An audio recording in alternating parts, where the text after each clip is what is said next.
అమలాపురం రుచులు. ఈరోజు అమలాపురం రుచుల్లో నేను క్యాబేజీ శనగపప్పు ఫ్రై ఏ విధంగా చేసుకోవాలో చూపిస్తున్నానండి.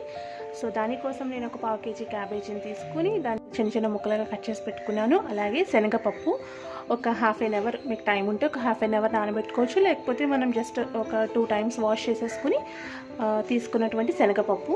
మనం ఈ క్యాబేజీ అంతటిని ఫస్ట్ మనం కుక్కర్లో బాయిల్ చేసుకోవాలండి. సో అందుకని కుక్కర్లో వేస్తాను. ఇదేమో మనం కరిగి పెట్టుకున్నటువంటి శనగపప్పు. ఈ శనగపప్పును కూడా మనం ఇందులో వేసుకోవాలి. మీ ఇష్టం అండి, క్వాంటిటీ కొంచెం తక్కువ వేసుకోవాలంటే తక్కువ వేసుకోవచ్చు. ఇప్పుడు ఇందులో మనం ఎక్కువ వాటర్ వేసుకోకూడదండి, కొంచెం వాటర్ సరిపోతుంది. ఎందుకంటే ఎక్కువ వేసుకుని ఎక్కువ విజిల్స్ వేయించేసుకుంటే పేస్ట్ అయిపోతుంది అనమాట. ఈ గ్లాస్ వాటర్ వేసుకున్నాను నేను.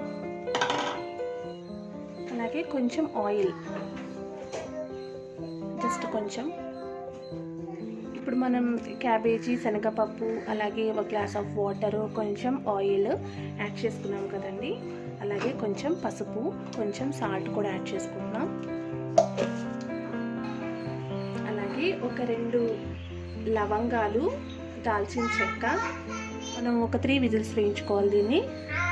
మనం 3 విజిల్స్ వేయించుకున్నాం కదండి. మీరు చూసుకోండి, 3 విజిల్స్ అని నేను చెప్పాను. మీరు వేసుకున్న వాటరు అలాగే మీరు తీసుకున్న క్యాబేజీ శనగపప్పు క్వాంటిటీని బట్టి ఇది కొంచెం మనకి ఇలా జస్ట్ చేత్తో ఇలా మనం ప్రెస్ అయ్యే విధంగా ఉండాలండి. పప్పు అంటే శనగపప్పు కదా, సో మనకి కాస్త అంటే కొంచెం పెద్దవాళ్ళు అలా ఎవరైనా ఉంటే ఇంకొంచెం ఎక్కువ విజిల్స్ వేయించుకోండి. సో ఇలా అవ్వాలన్నమాట.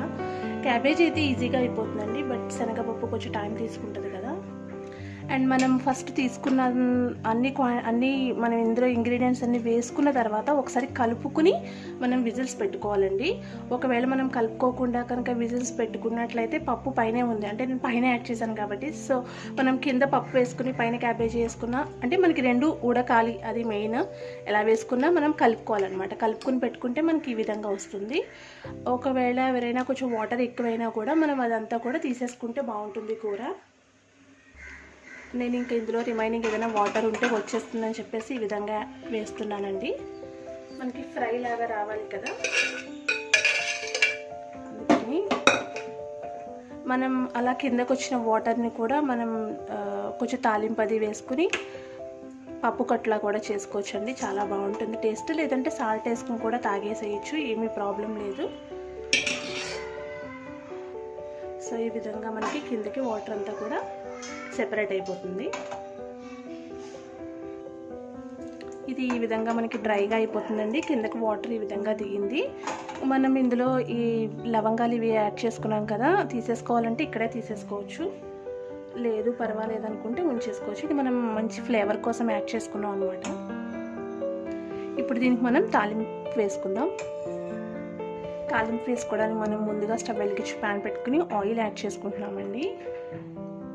ఆయిల్ హీట్ అయిన తర్వాత ఇవి సన్నగా తరిగి పెట్టుకున్న వెల్లుల్లి రేఖలండి, మినపప్పు, ఆవాలు, జీలకర్ర ఇవి కొంచెం వేయించుకున్న తర్వాత ఎండుమిర్చి, అలాగే కరివేపాకు,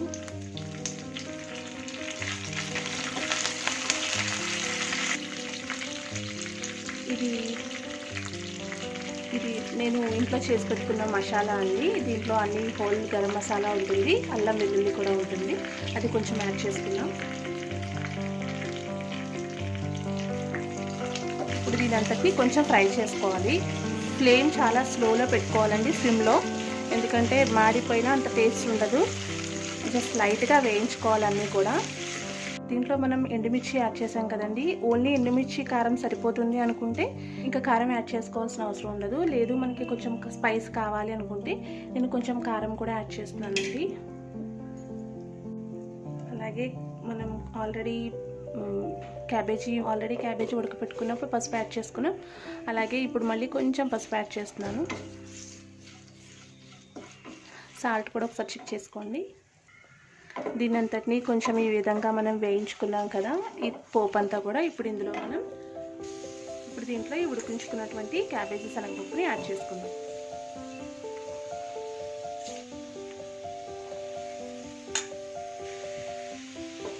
అంతా కూడా మనకి తాలింపు అంతా దీనికి పట్టాలి కదా, బాగా కలుపుకోవాలి.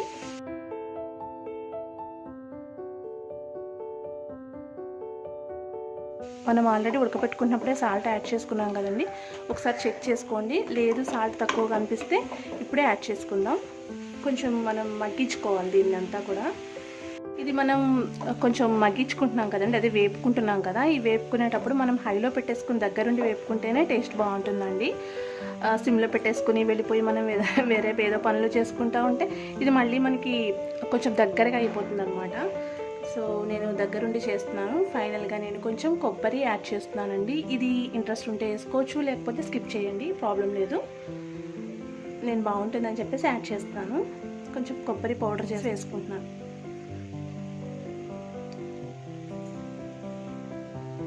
సో కొబ్బరి పౌడర్ యాడ్ చేసి మనం కొంచెం బాగా హైలో పెట్టేసుకుని కలుపుకోవాలి. దీంట్లో కారం ఉప్పు కూడా మీ క్వాంటిటీని బట్టి మీ టేస్ట్కి తగిన విధంగా యాడ్ చేసుకోండి. నేను చెప్పానులా కాకుండా మీరు ఎంత క్వాంటిటీ అయితే తీసుకున్నారో దాన్ని బట్టి యాడ్ చేసుకోండి, మీ టేస్ట్కి తగిన విధంగా. అయిపోయిందండి, ఆల్మోస్ట్ కర్రీ అయితే అయిపోయింది. మనం డిష్ అవుట్ చేసుకుందాం. ఒకసారి మనం కారం ఉప్పు కూడా ఒకసారి చెక్ చేసుకుని మనం డిష్ అవుట్ చేసుకుందాం. ఈరోజు అమలాపురం రుచుల్లో నేను మీకు చేసి చూపించిన శనగపప్పు క్యాబేజీ నా రెసిపీ కనుక మీకు నచ్చినట్లయితే లైక్ చేయండి, షేర్ చేయండి, కమెంట్ చేయండి. అలాగే మా ఛానల్ ఎవరైనా ఫస్ట్ టైం చూస్తున్నట్లయితే please subscribe my channel Amalapuram రుచులు. మళ్ళీ మంచి రెసిపీతో మీ ముందు ఉంటుంది మీ అమలాపురం రుచులు. Take care, bye.